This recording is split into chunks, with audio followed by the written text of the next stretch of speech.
નમસ્કાર, હું છું પરવીન પઠાણ અને ગુજરાતની વાત પ્રોગ્રામમાં તમારું સ્વાગત કરું છું. આજે આપણે આપણા આ પ્રોગ્રામમાં જાણીશું કે આપણા ગુજરાત રાજ્યમાં દિવસ દરમિયાન કઈ કઈ ઘટનાઓ બની છે અને કેવી રીતે બની છે, કયો છે સોશિયલ મીડિયાનો હોટ ટોપિક મુદ્દો. તે સમગ્ર જાણકારી વિસ્તારપૂર્વક આપણા આજના આ પ્રોગ્રામમાં આપણે નિહાળીશું. તો ચાલો જાણીએ અને નજર કરીએ શરૂઆતના મુખ્યના વિશેષ સમાચારો પર. ધોધમાર વરસાદે સૌરાષ્ટ્રમાં સપાટો બોલાવ્યો. માણાવદરનું બજારોમાં કમરસમાં પાણી ભરાયા. અનેક ગામો સંપર્ક વિહોણા બન્યા અને કલ્યાણપુરમાં 4 કલાકમાં 11 ઇંચ. તો બીજી તરફ વિદ્યાર્થીઓના જીવ જોખમમાં મુકાયા. બાંગ્લાદેશ MBBS ભણવા ગયેલા રાજ્યના 100 થી વધુ વિદ્યાર્થીઓ ફસાયા. વાલીઓ ચિંતિત થયા. તો બીજી જગ્યાએ અમદાવાદની રેસ્ટોરાંની દાલ ફ્રાયમાં જીવાત નીકળી.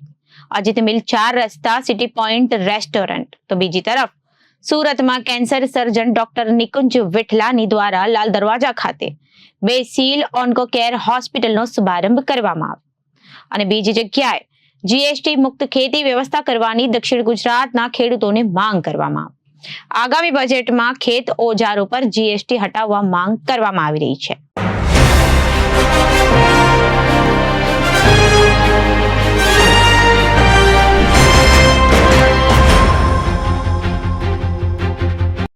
હવે જોઈએ સમાચારો વિગતવાર. સૌરાષ્ટ્ર તેમજ દક્ષિણ ગુજરાતમાં ધોધમાર વરસાદ વરસ્યો છે. ઉપલેટાના લાઠ ગામે આભ ફાટ્યો છે. 2 કલાકમાં અંદાજે 11 ઇંચ વરસાદથી ગામની બજારોમાં નદીઓમાં વહેતી થઈ છે. તો બીજી તરફ કશોદના શેરગઢમાં પણ જળબંબાકારની સ્થિતિનું નિર્માણ થયું છે. માણાવદરનું જિંજરી ગામ બેટમાં ફેરવાયું છે. તેમજ ગીર ગઢડામાં પણ વરસાદને પગલે નદી નાળા છલકાયા છે. કલ્યાણપુરમાં 4 કલાકમાં 11 ઇંચ વરસાદ ખાબક્યો છે. દક્ષિણ ગુજરાતમાં નવસારી તેમજ વલસાડમાં અને રાજ્યમાં ધોધમાર વરસાદ વરસ્યો છે. રાજ્યમાં આજે સવારે 6 વાગ્યાથી 12 વાગ્યા સુધીમાં 108 તાલુકામાં વરસાદ નોંધાયો છે. જામનગરના શહેરવાસીઓ માટે ખુશ ખબર છે કે રસોઈ ડેમ ઓવરફ્લો થયો છે. જામનગર શહેરનું પીવાનું પાણી અને સિંચાઈ માટે પાણી પૂરું પાડતો ડેમ ઓવરફ્લો થતા શહેરીજનો અને ખેડૂતોમાં પણ ખુશી પ્રસરી ગઈ છે. રસોઈ ડેમ 22 ફૂટની કેપેસિટી ધરાવતો ડેમ છે. આજ રોજ ઓવરફ્લો થયો છે અને દ્વારકાના કલ્યાણપુર તાલુકામાં આભ ફાટ્યું છે. 4 કલાકમાં ધોધમાર 11 ઇંચ વરસાદ ખાબક્યો હતો, જેથી ગ્રામ્ય વિસ્તારમાં પાણી જ પાણી જોવા મળી રહ્યું છે. ખેતરો બેટમાં ફેરવાયા છે તો ઘરોમાં પણ પાણી ભરાયા છે. માણાવદરનું જિંજરી ગામ બેટમાં ફેરવાયું છે. બજારોમાં કમરસમાં પાણી ભરાયા છે. ગામમાં નદીઓ વહેતી હોય તેવું પાણી જોવા મળી રહ્યું છે. તમામ રસ્તાઓ બંધ થઈ ગયા છે. નવસારી જિલ્લામાં આજે સાર્વત્રિક વરસાદ નોંધાયો છે. જિલ્લામાં અને ઉપરવાસમાં સારા વરસાદને કારણે જિલ્લામાં આવેલા 2 ડેમોમાં પાણીની આવક શરૂ થઈ છે. વાંસદા તાલુકામાં આવેલ જૂજ અને કેલિયા ડેમમાં પાણીની ભરપૂર આવક શરૂ થઈ છે. કેલિયા ડેમમાં કુલ 457.78 ક્યુસેક પાણીની આવક થઈ છે, જ્યારે જૂજ ડેમમાં 343.34 ક્યુસેક પાણીની આવક થઈ છે. સારા વરસાદને કારણે જૂજ ડેમ 30.84% અને કેલિયા ડેમ 40.14% જેટલો ભરાયો છે. ગીર ગઢડા સહિત ગીર પંથક અને આજુબાજુના અનેક ગામોમાં ધોધમાર વરસાદ ખાબક્યો છે. ભારે વરસાદના કારણે ગીર ગઢડાના નગડિયા ગામ સંપર્ક વિહોણું થયું છે. ધોકડવા, નાગડિયા, સોનારિયા, કોઠારિયા, જસાધાર, તુલસી શ્યામ સહિતના ગામોમાં વહેલી સવારથી મેઘમહેર શરૂ થઈ છે. ઉના ગીર ગઢડાના જીવાદોરી સમાન મચ્છુન્દ્રી ડેમ તેમજ રાવલ ડેમ પણ ભારે વરસાદથી નદીઓમાં પૂર આવ્યું. ગીર જંગલ નજીક આવેલા નગડિયા ગામની શાહી નદીમાં પૂર આવતા નગડિયા ગામ લોકોની અવરજવર બંધ થઈ છે અને ગામ સંપર્ક વિહોણું બન્યું છે. સુરત શહેર ઉપરાંત ગ્રામ્યમાં પણ વરસાદ વરસ્યો છે, જેથી કડોદરા સુરત મુખ્ય માર્ગ પર પાણી ભરાયા છે. ભારે વરસાદને કારણે પાણીનો ભરાવો થયો છે. રસ્તા ઉપર 2 ફૂટ જેટલા પાણી ભરાયા છે, જેના પગલે ટ્રાફિક જામ પણ સર્જાયો છે, જેથી વાહન ચાલકોને હાલાકી પડી રહી છે. ઉપલેટાના લાઠ ગામમાં આજે આભ ફાટ્યું છે. 2 કલાકમાં અંદાજે 11 ઇંચ વરસાદ ખાબક્યો હતો, જેથી ગામની બજારોમાં નદીઓ વહેતી થઈ છે. હજુ પણ અનરાધાર વરસાદ ચાલુ છે. વાહન વ્યવહાર બંધ છે. દુકાનોમાં પાણી ઘૂસી ચૂક્યા છે. જળ બંબાકારની પરિસ્થિતિ સર્જાઈ છે. કશોદમાં ધોધમાર વરસાદથી ફરી તબાહી મચી છે. ત્યારે કશોદના શેરગઢમાં તો નદીઓમાં ઘોડાપૂર આવ્યા છે. તો નદીઓમાં પૂર આવતા પુલમાં ગાવડા પડ્યા છે, જેના પગલે લોકોને હાલાકી પડી રહી છે. વધુ વરસાદ પડવાને કારણે નીચાણવાળા વિસ્તારોમાં પાણી ઘૂસ્યા છે. શેરગઢનો રોડ આવક જાવક માટે બંધ થયો છે. ગામમાં વધુ વરસાદ પડવાના કારણે જનજીવન અસ્તવ્યસ્ત બન્યું છે. ગામના નીચાણવાળા વિસ્તારોમાં વધુ વરસાદ પડવાના કારણે ઘરમાં ઘસી ગયા છે પાણી, જેને લઈ 15 વ્યક્તિઓને શાળામાં આશરો અપાયો છે. જૂનાગઢ જિલ્લામાં આજે ફરી વરસાદ વરસ્યો છે. ખાસ કરીને કેશોદમાં વહેલી સવારે 2 કલાકમાં 2 ઇંચ વરસાદ ખાબક્યો, જેથી અનેક જગ્યાએ પાણી ભરાયા હતા. રસ્તા પર પાણી ભરાઈ જતા વાહન ચાલકો તેમજ રાહદારીઓને હાલાકી પડી હતી. ગીર સોમનાથ જિલ્લાના ગીર ગઢડામાં પણ આજે વહેલી સવારથી ધોધમાર વરસાદ વરસ્યો હતો. સવારે 2 કલાકમાં 2 ઇંચ વરસાદ ખાબક્યો હતો, જેથી નદી નાળા છલકાયા છે. નવસારી જિલ્લામાં આજે વહેલી સવારથી ફરી વરસાદ શરૂ થયો છે, જેથી નવસારી શહેરના નીચાણવાળા વિસ્તારોમાં પાણી ભરાયા છે. શહેરમાં આવેલા ધાનેરા પોઈન્ટ, સ્ટેશન રોડ સહિત અનેક વિસ્તારોમાં પાણી ભરાયા હતા. તેમજ મુખ્ય રસ્તાઓ પર પાણી ફરી વળતા શાળાએ જતા વિદ્યાર્થીઓ અને નોકરિયાત વર્ગને હાલાકી પડી છે. બીજી તરફ નગરપાલિકાની ટીમ દ્વારા ગટરના ઢાંકણા ખોલી પાણીનો નિકાલ કરવાની શરૂઆત કરી છે. સુરતમાં રવિવારે સાંજે 5 વાગ્યા બાદ ધોધમાર વરસાદ ખાબક્યો હતો, જેના પગલે શહેર પાણી થઈ ગયું. શહેરના વરાછા, અટવા ગેટ, કતારગામ, પૂણાગામ, ઉધના સહિતના તમામ વિસ્તારોમાં પાણી ભરાયા હતા, જેના પગલે નોકરી ધંધેથી પરત ફરતા લોકોને મુશ્કેલીઓનો સામનો કરવો પડતો.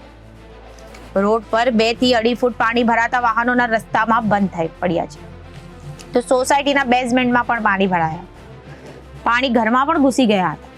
રાજ્યમાં છેલ્લા 24 કલાકમાં 150 તાલુકામાં વરસાદ વરસ્યો હતો, જેમાં સૌથી વધુ ઉમરગામમાં 8 ઇંચ, કામરેજ અને પલસાણામાં 6.25 ઇંચ, સુરત શહેરમાં 6 ઇંચ, નિઝરમાં 0.5 ઇંચ, તેમજ સુરતના મહુવામાં અને નવસારીમાં 5 ઇંચ વરસાદ વરસ્યો. આ ઉપરાંત અન્ય તાલુકામાં પણ હળવાથી મધ્યમ વરસાદ વરસ્યો હતો. આજે રાજ્યના બનાસકાંઠા, પાટણ, મહેસાણા, સાબરકાંઠા, ગાંધીનગર, અરવલ્લી, ખેડા, અમદાવાદ, આણંદ, પંચમહાલ, દાહોદ, મહીસાગર, વડોદરા, છોટાઉદેપુર, નર્મદા, ભરૂચ, સુરત, ડાંગ, તાપી, નવસારી, વલસાડ, દમણ, દાદરાનગર હવેલી તેમજ સૌરાષ્ટ્રના સુરેન્દ્રનગર, રાજકોટ, જામનગર, પોરબંદર, જૂનાગઢ, અમરેલી, ભાવનગર, મોરબી, દ્વારકા, ગીર સોમનાથ, બોટાદ, કચ્છ અને દીવના મોટા ભાગના સ્થળોએ ગાજવીજ સાથે હળવાથી મધ્યમ વરસાદની સંભાવના છે. અમરેલી જિલ્લાના દરિયાકાંઠે ગઈકાલે પવન સાથે દરિયામાં કરંટ જોવા મળ્યો. જાફરાબાદ, શિયાળ બેટ, ધરાર બંદર સહિતના દરિયાકાંઠે કરંટ આવતા માછીમારોને દરિયો ન ખેડવા માટે સૂચના આપવામાં આવી. નવસારીમાં અનેક વિસ્તારોમાં ગાજવીજ સાથે ધોધમાર વરસાદ વરસ્યો હતો. શહેરમાં આવેલા શાકભાજી માર્કેટ, ધાનેરા પોઈન્ટ સહિત અનેક વિસ્તારોમાં ધોધમાર વરસાદની શરૂઆત. વિઝિબિલિટી ઓછી હોવાને કારણે અનેક વાહન ચાલકોને હાલાકી પડી. ઉમરગામમાં ધોધમાર વરસાદ ખાબક્યો હતો, જેથી જીઆઈડીસી વિસ્તાર, સ્ટેશન વિસ્તાર તેમજ ઉમરગામના અન્ય માર્ગોમાં પણ પાણી ભરાયા. જામનગર શહેરમાં મેઘરાજાએ ધમાકેદાર બેટિંગ કરી હતી, જેથી શહેરના મુખ્ય માર્ગ સહિત અનેક વિસ્તારોમાં પાણી ભરાયા. આજે મેઘરાજા જામનગરમાં મન મૂકીને મેઘવર્ષા વરસાવી રહ્યા છે. બીજી બાજુ ગ્રામ્ય વિસ્તારોમાં પણ ધોધમાર વરસાદ વરસ્યો છે, જેથી ખેડૂતોમાં ખુશીનો માહોલ જોવા મળી રહ્યો છે. ઉમરગામમાં ગઈકાલે ધોધમાર વરસાદ ખાબક્યો હતો. 8 ઇંચ વરસાદથી ઉમરગામમાં પાણી જ પાણી જોવા મળી રહ્યું છે.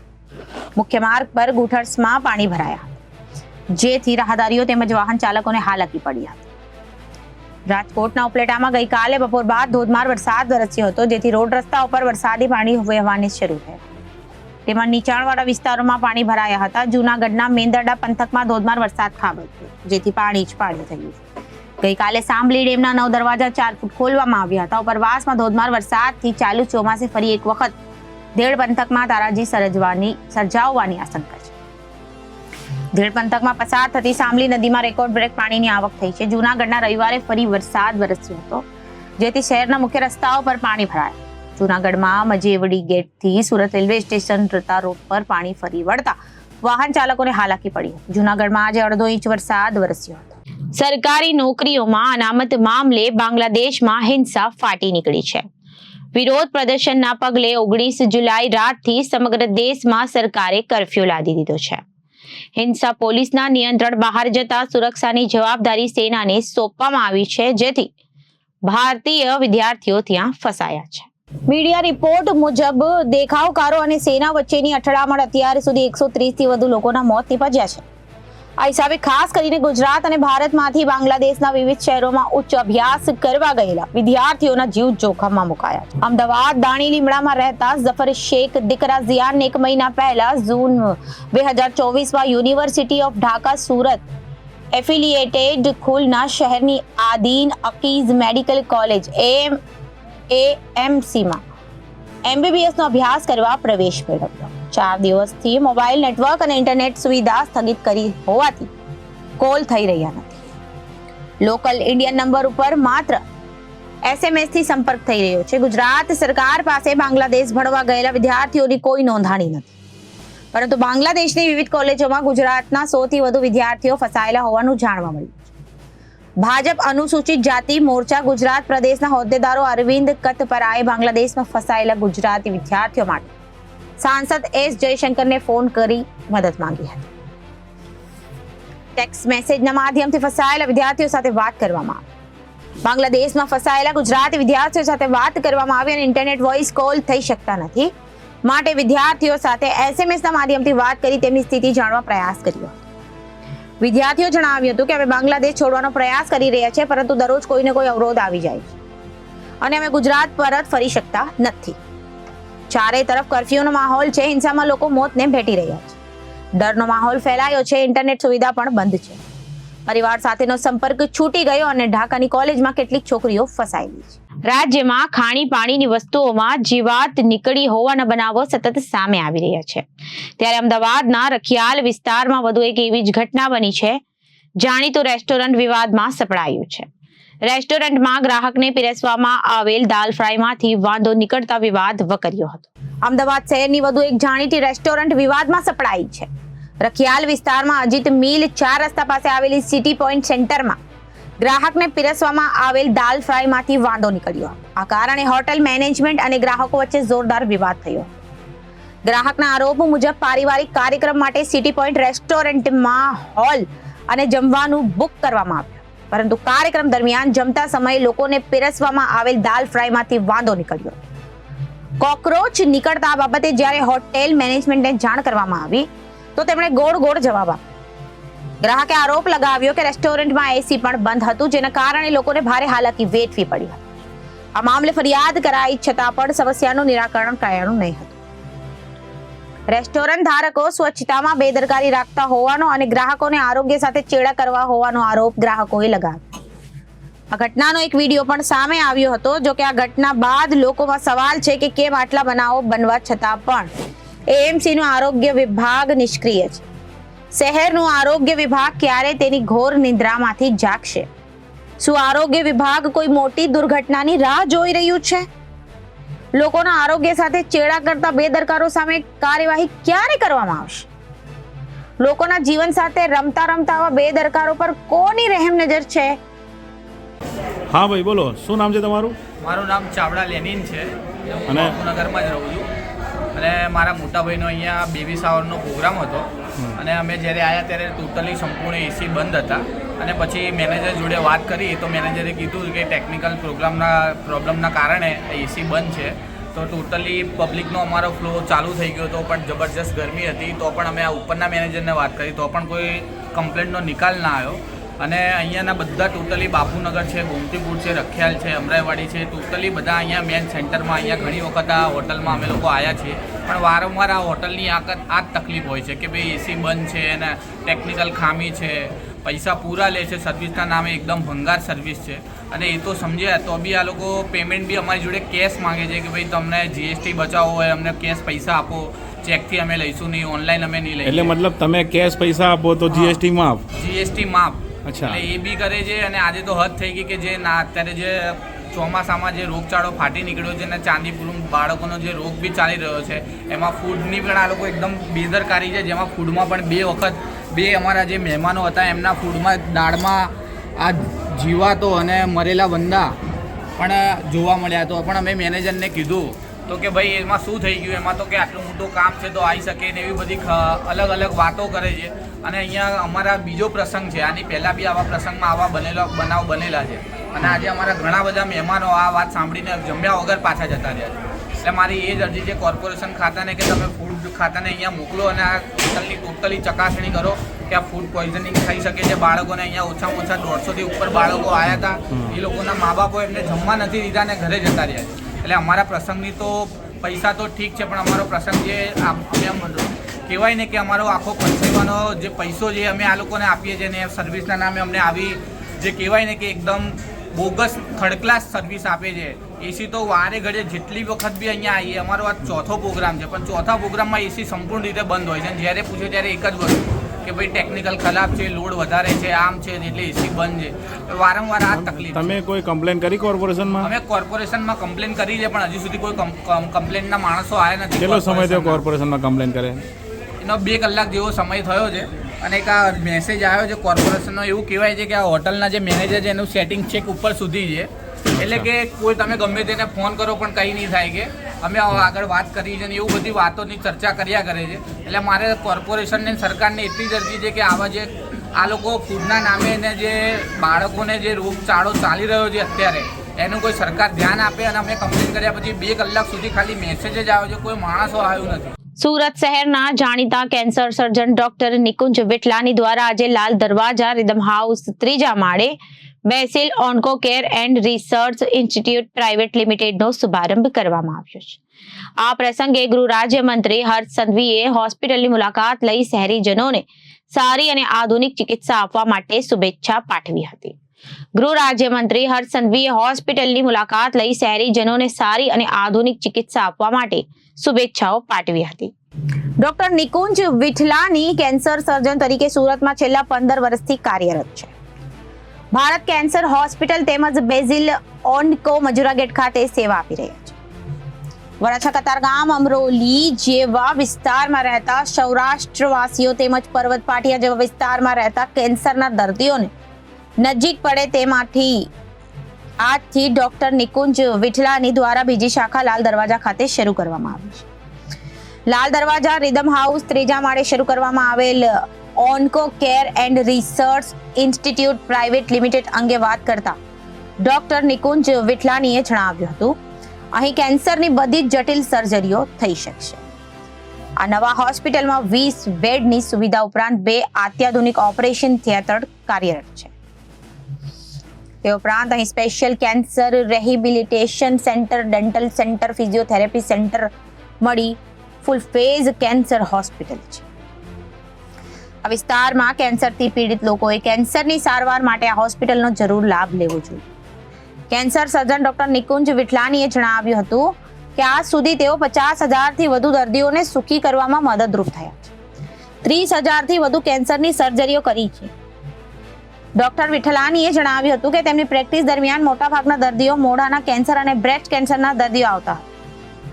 તે ઉપરાંત તેઓએ પેટમાંથી 10 કિલોની ગાંઠ કાઢવાના સફળ સર્જરી પણ કરી છે. હાલમાં જઠર, લીવર અને ફેફસાનો ભાગ કાઢવામાં આવ્યો હોય તેવા દર્દીને 12મા દિવસે ડિસ્ચાર્જ કર્યો છે. આમ કેન્સરની તમામ જટિલ સર્જરીઓ તેમણે કરી છે. ડોક્ટર નિકુંજ વિઠલાની કહે છે કે કેન્સરને જલ્દી જાણી શકાય તો જીતી શકાય. કેન્સરને જલ્દી જાણી શકાય તે માટે આપણે આપણા શરીર સંદર્ભે જાગૃત રહેવું જોઈએ. શરીરમાં કોઈ નવા લક્ષણો દેખાય જેવા કે ગાંઠ થવી, ચાંદુ પડવું, વાગ્યા વગર લોહી આવવું, સંડાસ પેશાબના માર્ગે લોહી જવું, સ્ત્રીઓને માસિક સિવાય લોહી આવવું, ચાંદુ પડે, ગાંઠ થાય તેવા સામાન્ય લક્ષણો કે જે આપણને સરળતાથી ખબર પડી જાય. તમાકુનું સેવન કરનારાઓને મોઢામાં ચાંદા પડે અને 7-8 દિવસમાં રોજ ન આવી તે પણ કેન્સરનું લક્ષણ સરળતાથી જાણી શકાય છે. આ અંગે ડોક્ટર નિકુંજ વિઠલાનીએ શહેરીજનોને કેન્સર સંદર્ભે સંદેશ આપતા જણાવ્યું હતું કે કેન્સરનું પ્રમાણ દરરોજ વધી રહ્યું છે. વ્યસન અને આરોગ્ય લાઇફસ્ટાઇલના લીધે કેન્સરનો રોગ થાય છે. તમાકુ, આલ્કોહોલનું સેવન ના કરો, હેલ્ધી લાઇફસ્ટાઇલ જીવો. હેલ્ધી લાઇફસ્ટાઇલ એટલે કે સમયસર 2 ટાઈમ જમવાનું, બોડીનો સ્ટ્રેસ ઓછું કરવાનું, સપ્તાહમાં 5 દિવસ 30 મિનિટ સુધી પરસેવો પડે તેવી કસરત કરો. તો હેલ્ધી લાઇફસ્ટાઇલથી કેન્સર, હાર્ટ જેવી ભયાનક બીમારીઓથી તમે બચી શકશો. હું ડૉક્ટર નિકુંજ વિઠલાણી કેન્સર સર્જન તરીકે સુરતમાં છેલ્લા 15 વર્ષથી કાર્યરત છું. ભરત કેન્સર હોસ્પિટલ તેમજ બેઝિલ ઓન્કો કેર મજુરાગેટ ખાતે ચલાવું છું. હવે સૌરાષ્ટ્રવાસીઓ માટે અને ખાસ કરીને વરાછા, કતારગામ, અમરોલી અને પર્વત પાટિયા જેવા એરિયાઓને નજીક પડે તે માટે અમે બીજી બ્રાન્ચની શરૂઆત આજે લાલ દરવાજા ખાતે કરી રહ્યા છે. આ બ્રાન્ચમાં 20 બેડેડ હોસ્પિટલની સાથે સાથે 2 અત્યાધુનિક ઓપરેશન થિયેટર છે કે જ્યાં કેન્સરની બધી જ સર્જરીઓ જે જટિલમાં જટિલ કહેવાય એ બધી જ સર્જરીઓ થઈ શકશે. એની સાથે સાથે કીમોથેરાપી પણ થઈ શકશે અને આ ઉપરાંત અહીંયા વ્યવસ્થિત સ્પેશિયલ રિહેબિલિટેશન સેન્ટર્સ એટલે કે dental rehabilitation centre, physiotherapy rehabilitation centre સાથે એક ફૂલ ફ્લેજ કેન્સર હોસ્પિટલ છે. તો આ એરિયામાં રહેતા અથવા જે લોકોને આ એરિયા નજીક પડતો હોય એમણે આ હોસ્પિટલનો જરૂરથી લાભ લેજો. Thank you. આટલા વર્ષોથી આપ આ ફિલ્ડ સાથે જોડાયા છો, કયા પ્રકારના દર્દીઓને આપણે સારા કરીએ છીએ તે વિશે પણ કહો.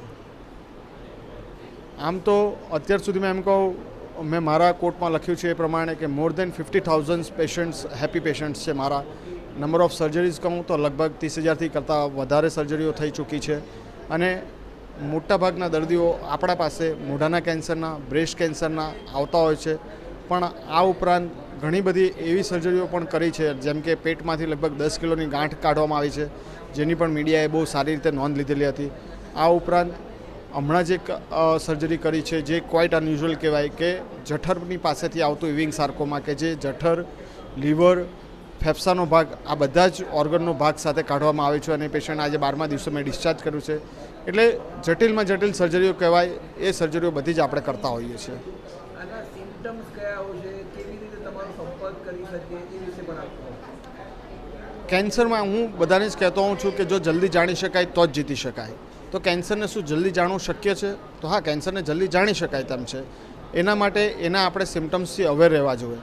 બહુ સાદી ભાષામાં કહું તો આપણી બોડીમાં ક્યારે પણ કંઈ પણ અનયુઝ્યુઅલ કંઈક નવું થતું હોય તો એ આપણને ખબર પડી જ જતી હોય છે. એટલે બોડીમાં કોઈ પણ પ્રકારની ગાંઠ થવી, કોઈ પણ જગ્યાએ ચાંદું પડવું, કોઈ પણ જગ્યાએથી વાગ્યા વગર લોહી આવવું, સંડાસના માર્ગે, પેશાબના માર્ગેથી લોહી આવવું, સ્ત્રીઓને માસિક સિવાય લોહી આવવું, અથવા તો બોડીમાં કોઈ બી જગ્યાએ ચાંદું પડે અને ગાંઠ થાય, આ બધા કેન્સરના બહુ કોમન ચિહ્નો છે કે જે આપને ઇઝીલી ખબર પડી જતા હોય છે.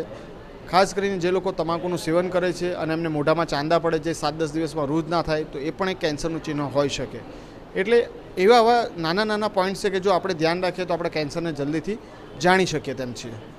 આ પ્રસંગે આપ સુરત શહેરની જનતાને શું સંદેશ પાઠવો? આ પ્રસંગે ભલે હું કેન્સર હોસ્પિટલની શરૂઆત કરવા જઈ રહ્યો, પણ લોકોને એક મેસેજ આપવા માગીશ કે કેન્સરનું પ્રમાણ ડે બાય ડે વધી રહ્યું છે અને જે વધવાનું મેઇન કારણ છે એમાં 2 જ વસ્તુ આવે છે, એક તો વ્યસન અને લાઇફસ્ટાઇલ. તો બધાને હું મેસેજ આપવા માગીશ કે કોઈ પણ પ્રકારના તમાકુનું સેવન ના કરો, આલ્કોહોલનું સેવન ના કરો અને હેલ્ધી લાઇફસ્ટાઇલ જીવો. હેલ્ધી લાઇફસ્ટાઇલ એટલે શું કે સમયસર 2 ટાઈમ જમવાનું અને આપણી બોડીનો સ્ટ્રેસ ઓછો કરવાનો અને વીકમાં એટલીસ્ટ 5 દિવસ માટે મિનિમમ 30 મિનિટની પરસેવો પડે તેવી એક્સરસાઇઝ કરો. જો આટલું કરશો તો તમે એક હેલ્ધી લાઇફસ્ટાઇલ તરફ જશો અને કેન્સર કે હાર્ટ પ્રોબ્લેમ જેવી ભયાનક બીમારીથી બચી શકશો. મારું નામ બંટી સુરતી છે. મારા ફાધર દીપકભાઈ સુરતી, એમનું 6 વર્ષ પહેલાં નિકુંજ સરે ઓપરેશન કરેલું હતું. આજની તારીખમાં એમને કોઈ પ્રોબ્લેમ નથી, એકદમ સારું છે, રિકવરી પણ સારી આવી. સરની અંડરમાં ટ્રીટમેન્ટ બહુ સારી મળેલી છે. સરનો સ્વભાવ પણ બહુ સારો છે, નેચર સારું છે. હમણાં હાલમાં તો 1 વીક પહેલાં જ મારા મામા એડમિટ થયા છે, એમનું ઓપરેશન થયું છે. આઈ થિંક મંડે એમને ડિસ્ચાર્જ આપવાના છે. એમને પણ અમારા રિકવરી સારી છે ને આઈ હોપ કે જલ્દી રિકવર થઈ જાય ને સર બહુ સારી સલાહ આપે છે બધાને. તમારા ફાધરને શું બીમારી હતી અને તમને ખબર કેવી રીતે પડી અને આપ એમને કેવી રીતે આવ્યા? હા, એમને છે ને એક ગાંઠ થયેલી હતી ડાળ પાસે, તો એ અમે બતાવવા ગયેલા હતા ડૉક્ટર સંદીપ પટેલ ENTને. તો એમને રિપોર્ટ કરાવ્યો અને પછી એમને કીધું કે કેન્સર ડિટેક્ટ થયું છે. એટલે મને પછી 2-3 જણાને મેં રેફરન્સ લીધો કે સાહેબ કોને બતાવાય. ડૉક્ટર દર્શન ઝવેરીને વાત કરી તો સાહેબે મને નિકુંજ સરનો રેફરન્સ આપેલો હતો. તો સર પાસે અમે બતાવવા ગયા તો સરે કીધું કંઈ વાંધો નહીં, આવી જશે, થોડુંક જ છે, ઓપરેશન કરવું પડશે, તમે ગભરાતા નહીં, પણ હું બધું સારું કરી આપીશ. અને સરે ટ્રીટમેન્ટ કરીને બધું સારું થઈ ગયું. કેટલો સમય ટ્રીટમેન્ટ ચાલી, તે સમય દરમિયાન આપને શું તકલીફ પડી અને તમારા પપ્પાએ કેવી હિંમત? મારા ફાધરે તો બહુ જ હિંમત રાખી, કેમ કે ટ્રીટમેન્ટ બહુ અઘરી હતી. ફર્સ્ટ ઓફ ઓલ તો ઓપરેશન થયું, એના પછી ફાધરને જમવામાં બહુ તકલીફ પડતી હતી, કેમ કે ઓલમોસ્ટ લિક્વિડ પર જ એમને ચાલવું પડે છે. આઈ થિંક 2-3 મહિના જેવું લિક્વિડ ચાલ્યું, એના પછી ધીરે ધીરે એમને જમવાનું ચાલુ કર્યું હતું. અત્યારે હાલમાં તેઓ કેવા છે?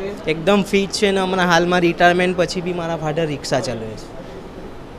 આપ સુરત શહેરના શહેરીજનોને શું સંદેશ પાઠવો? શહેરીજનોને એ જ સંદેશ આપવા માંગીએ છીએ કે જે આપણે જે તમાકુ ને ગુટકા એવું ખાઈએ છીએ બંધ કરી નાખો. એના લીધે કેન્સરોના પ્રમાણ વધ્યા છે. ઇવન જે બહારનું ફૂડ છે એના લીધે બી કેન્સરોના પ્રમાણ વધે છે. નિકુંજભાઈને ત્યાં આપે 6 વર્ષ ટ્રીટમેન્ટ કરી, કેવો એમની સાથેનો તમારો વ્યવહાર હતો? બહુ સારો, સરનો સ્વભાવ જ એટલો સારો છે. બધા સાથે સારી રીતના વાત કરે છે, શાંતિથી વાત કરે છે. તમે જે પણ સવાલ પૂછો બધા જવાબ આપે છે સર. જીએસટી મુક્ત ખેતી વ્યવસ્થા કરવાની દક્ષિણ ગુજરાતના ખેડૂતોની માંગ કરવામાં આવી છે. આગામી બજેટમાં ખેત ઓજારો પર જીએસટી હટાવવા માંગ કરવામાં આવી હતી. ખેતી પશુપાલનના સંશોધનો માટે બજેટમાં મોટી રકમ ફાળવવી જોઈએ. આ અંગે ખેડૂત આગેવાન જયેશ પટેલે જણાવ્યું કે ગુજરાતમાં છેલ્લા 1 વર્ષમાં રેકોર્ડ બ્રેક 1 લાખ ટ્રેક્ટર વેચાયા છે. દક્ષિણ ગુજરાતના ખેડૂતોનો મુખ્ય પાક શેરડી છે. જીએસટી મુક્ત ખેતી વ્યવસ્થા કરવાની દક્ષિણ ગુજરાતના ખેડૂતોને માંગ કરવામાં આવી. આગામી બજેટમાં ખેત ઓજારો પર જીએસટી હટાવવા માંગ કરવામાં આવી રહી છે. ખેતી પશુપાલનના સંશોધનો માટે બજેટમાં મોટી રકમ ફાળવવી જોઈએ. આ અંગે ખેડૂત આગેવાન જયેશ પટેલે જણાવ્યું હતું કે ગુજરાતમાં છેલ્લા 1 વર્ષમાં રેકોર્ડ બ્રેક 1 લાખ ટ્રેક્ટર વેચાયા છે. દક્ષિણ ગુજરાતના ખેડૂતોનો મુખ્ય પાક શેરડી છે. ખેડૂતો ખાંડની ઉપજ 42 રૂપિયા પ્રતિ કિલો થાય છે એવી માંગ કરી રહ્યા છે. ખેડૂતોની આવક બમણી કરવી હશે તો ઉત્પાદન ખર્ચ ઘટાડવો પડશે. ખેડૂતોની પાક લોનની મહત્તમ મર્યાદા 5 લાખ રૂપિયા થવી જોઈએ. તેમજ જીએસટી મુક્ત ખેતી વ્યવસ્થા ખેડૂતો ઈચ્છી રહ્યા છે. ખેતી પશુપાલનના સંશોધનો માટે બજેટમાં ખૂબ જ સારી રકમ ફાળવવી જોઈએ તો આ જ દરેકનો સમૃદ્ધ વિકાસ થશે. સરકારે ફુગાવાનો દરભાવ વધારાને ધ્યાને રાખી પાક ધિરાણની રકમ ઓછામાં ઓછા 5 લાખ રૂપિયા કરવી જોઈએ. જયેશ પટેલ, ખેડૂત આગેવાન. આવતીકાલે દેશનું બજેટ જાહેર થઈ રહ્યું છે અને સ્વાભાવિક છે કે જ્યારે મહત્તમ વસ્તી ખેતી અને ગામડા પર આધારિત હોય ત્યારે ખેડૂતો ખૂબ જ અપેક્ષા રાખી રહ્યા છે. દેશના ખેડૂતોને અપાતું ધિરાણ 2006-07માં જે કિસાન ક્રેડિટ કાર્ડ છે, કેન્દ્ર સરકાર લગભગ એમાં 3% જેટલી વ્યાજની રાહત સાથે 3 લાખની મર્યાદામાં શરૂઆત થઈ હતી. આજે લગભગ એને 18 વર્ષ થઈ ગયા છે અને એ સમયગાળામાં લગભગ ખેર માટે ખાતર, ડીઝલ, મજૂરી ખૂબ જ મોંઘા થયા છે. એટલે અમારી ખાસ વિનંતી છે કે ફુગાવાને ધ્યાન રાખીને આગામી દિવસમાં જે કિસાન ક્રેડિટ કાર્ડની જે મર્યાદા છે એ 5 લાખ કરવામાં આવે અને ખાસ કરીને રાજ્ય સરકાર પણ ગુજરાતમાં જ્યારે 4% રાહત આપતી હોય ત્યારે સ્વાભાવિક છે ખેડૂતનો ખૂબ જ મોટો ફાયદો આ કિસાન ક્રેડિટ કાર્ડથી થતો હોય છે. એટલે અમારી જે માંગણી છે કે 5 લાખ રૂપિયાના કિસાન ક્રેડિટ કાર્ડની જે રીતની મર્યાદા છે એ લંબાવવામાં આવે. સાથે સાથે તમે જોઈ જે રીતે ખાસ કરીને દક્ષિણ ગુજરાત એ મુખ્ય શેરડીનો પાક છે અને જે રીતે શેરડી ઉત્પાદકોના જે રીતે એમએસપીના ભાવો વધી રહ્યા છે એના અનુસંધાનમાં કેન્દ્ર સરકારની જે ખાંડની લઘુત્તમ જે એમએસપીની જે કિંમત છે લગભગ છેલ્લા 2019 પછી વધી નથી. એ ખેડૂતો અપેક્ષા રાખી રહ્યા છે કે ખાંડની જે એમએસપીની લઘુત્તમ કિંમત પ્રતિ કિલો 42 રૂપિયા થાય અને એને કારણે સ્વાભાવિક છે ખેડૂતોનો ખૂબ જ મોટો ફાયદો થઈ શકે એમ છે. સાથે સાથે પશુપાલનનો પણ ખૂબ જ મોટો વ્યવસાય છે ત્યારે પશુપાલન અને ખેતી માટે પણ ખૂબ જ મોટી અપેક્ષાઓ ખેડૂતો રાખી રહ્યા છે. અને ખાસ કરીને સૌથી વધારે જે મુદ્દો ખેડૂતોને પડસી રહ્યો છે જીએસટીનો, જે ટ્રેક્ટર અને ખેતી સાધનો ઉપર છે અને ખાસ કરીને જંતુનાશક દવાઓ પર જે જીએસટી વધારે વધારે જે લડાયો છે એ સંપૂર્ણ નાબૂદ થાય અને ખાસ કરીને જીએસટી મુક્ત ખેતી વ્યવસ્થા થાય એ દિશાના ખેડૂતો ઈચ્છી રહ્યા છે. અને ખાસ કરીને દેશના વડાપ્રધાન મોદી સાહેબે જે રીતે ખેડૂતોની આવક બમણી કરવા માટેના જે રીતે યોજનાઓને ખાસ કરીને કિસાન સન્માન નિધિ ખૂબ જ ખેડૂતોને લાભકારક બની રહી છે. એમાં પણ ખેડૂતો જે 6,000 રૂપિયાનો જે હપ્તો આપવામાં આવી રહ્યો છે વર્ષમાં એને પણ વધારવાની ખેડૂતો ઈચ્છા રાખી રહ્યા છે. અમને ચોક્કસ વિશ્વાસ છે કે ખેડૂતોની જે આવક ડબલ કરવામાં કેન્દ્ર સરકાર જે યોજનાઓ મૂકી રહી છે એના અનુસંધાનમાં બજેટમાં ખેડૂતોને ખૂબ જ મોટો ફાયદો થવા અમે આશા રાખી રહ્યા છીએ. તો અત્યારે ગુજરાતની વાતમાં વિરામ લઈએ. વધુ સમાચારો માટે જોતા રહો જનાદેશ ન્યૂઝ. નમસ્કાર.